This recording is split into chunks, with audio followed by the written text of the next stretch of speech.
നമ്മൾ ഏതെങ്കിലും രാഷ്ട്രീയ പാർട്ടികളെ പ്രതിജ്ഞ ചെയ്യുമ്പോഴല്ല, നമ്മൾ അള്ളാഹുവിനെ മുൻനിർത്തി അള്ളാഹുവിന്റെ വീട്ടിൽ വെച്ചുകൊണ്ട് അള്ളാഹുവിന് വേണ്ടി ബൈഅത്ത് ചെയ്യുകയാണ്. റസൂലുള്ളാഹിയോട് സ്വഹാബത്ത് ബൈഅത്ത് ചെയ്തിട്ടുണ്ട്. ഖുതുബയിൽ സൂചിപ്പിച്ചു ബൈഅത്ത് ഷജറ.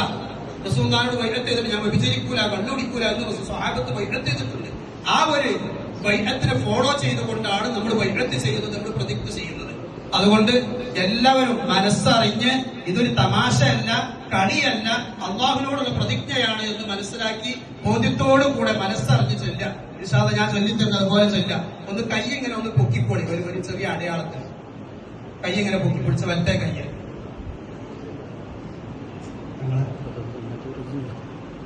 أعوذ بالله من الشيطان الرجيم بسم الله الرحمن الرحيم الحمد لله رب العالمين والصلاة والسلام على سيدنا محمد وعلى آله وصحبه أجمعين. അല്ലാഹുവേ, നിന്റെ ഭവനമാവുന്ന പള്ളിയിൽ ഞങ്ങൾ ഒരുമിച്ചുകൂടി നിന്റെ നാമം ചൊല്ലി നിന്റെ നാമത്തിന്റെ പേരിൽ ഞങ്ങൾ പ്രതിജ്ഞ ചെയ്യുന്നു.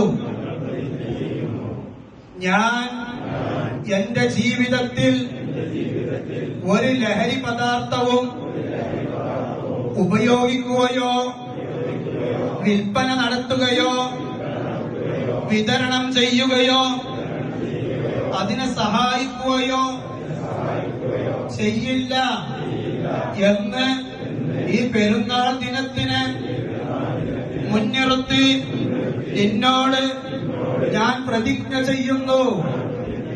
ഞാൻ സത്യം ചെയ്ത് ആണയിട്ട് പറയുന്നു. അല്ലാഹുവേ, ഞാൻ എന്റെ ജീവിതത്തിൽ ഒരിക്കലും ഒരു ഇനം ലഹരി പദാർത്ഥവും ഉപയോഗിക്കുകയോ വിൽക്കുകയോ വിതരണം ചെയ്യുകയോ സഹായിക്കുകയോ ചെയ്യില്ല എന്ന് ഞാൻ പ്രതിജ്ഞ ചെയ്യുന്നു. ഞാൻ എന്റെ മനസ്സിൽ ഉറപ്പിച്ച് നാവുകൊണ്ട് വ്യക്തമായി പറയുന്നു.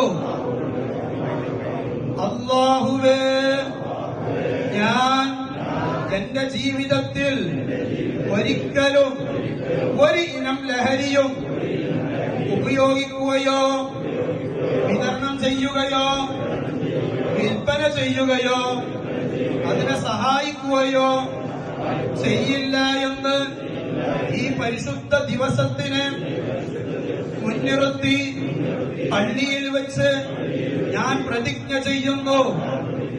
അല്ലാഹുവേ, ഈ പ്രതിജ്ഞ നിറവേറ്റാൻ നീ എന്നെ സഹായിക്കണം അല്ലാഹ്. നീ എന്നെ സഹായിക്കണം അല്ലാഹ്. നീ എന്നെ സഹായിക്കണം അല്ലാഹ്. ആമീൻ യാ റബ്ബൽ ആലമീൻ. എല്ലാവരും അല്ലാഹുവിന്റെ പേരുച്ചരിച്ച് നമ്മൾ പ്രതിജ്ഞ ചെയ്തതാണ് ഇത്.